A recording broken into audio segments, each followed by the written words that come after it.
Потенциальное введение кроссплея в eFootball было предметом для множества дискуссий о том, а не из-за этого ли в eFootball такая плохая графика. Ну, знаете, кроссплей планировался с мобильными устройствами, поэтому на ПК и консолях графику заведомо делают хуже, чтобы разница особо не ощущалась. Точно так же, как и с геймплейной точки зрения, и со всех остальных тоже. Но вот теперь у нас на дворе 25 год, мы наконец-таки дождались кроссплея между консолями и ПКшниками, причем и старого, и нового поколения. Мы играем вместе и в дивизионах, и в ивентах, и в принципе все здорово. От концепции кроссплея с мобильными устройствами Konami, судя по всему, отказались уже навсегда, поскольку множество технических подводных камней и прочих проблем реализации. То же самое введение мобильного геймпада, который вызывает трудности у Konami, и в общем-то они в лишний раз решили, что а нахер оно это надо-то вообще, а? И слава богу на самом деле, поскольку после этого у нас повышаются шансы на то, что в 26-й части мы увидим обновление графики на всех актуальных платформах. Ну знаете, для мобильной версии и без того текстурки обновляют раз в полгода, делают игру даже,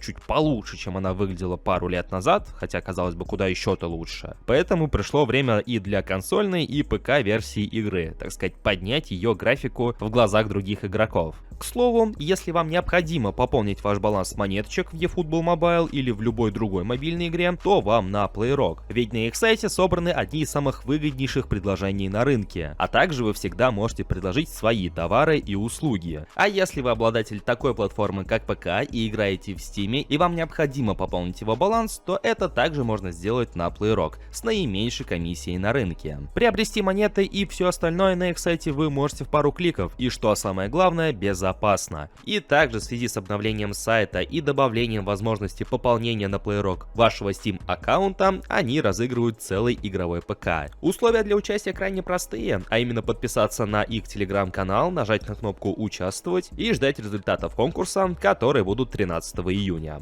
Все это и не только вы сможете найти по ссылке в описании и в закрепленном комментарии. Ну так, о чем это я?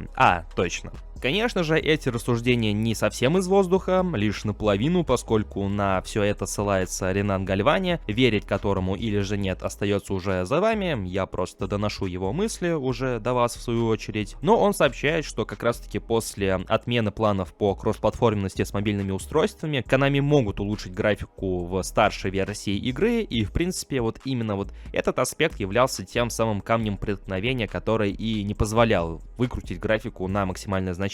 А вряд ли мы получим прям заметное глобальное обновление графики, но некоторые графические изменения все-таки должны произойти. Таким образом, также блогер сообщает, что в 26-й части могут измениться модельки футболистов.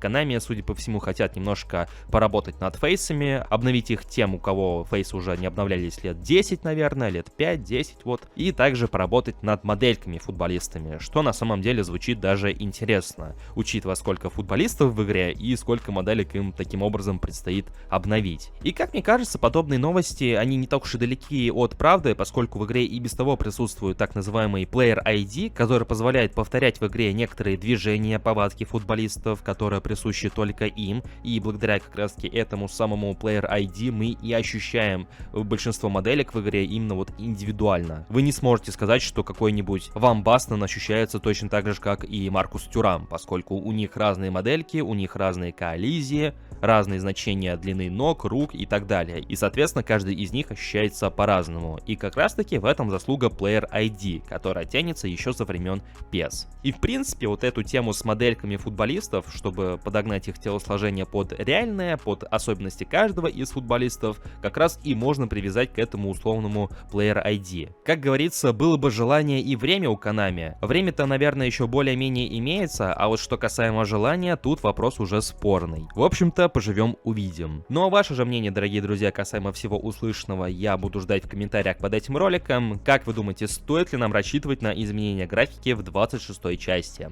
Также не забывайте поддерживать это видео своими большими пальцами вверх, подписывайтесь на канал, если вы находитесь здесь впервые, ну и прожимайте колокольчик для уведомлений. Всем удачи и до скорых встреч!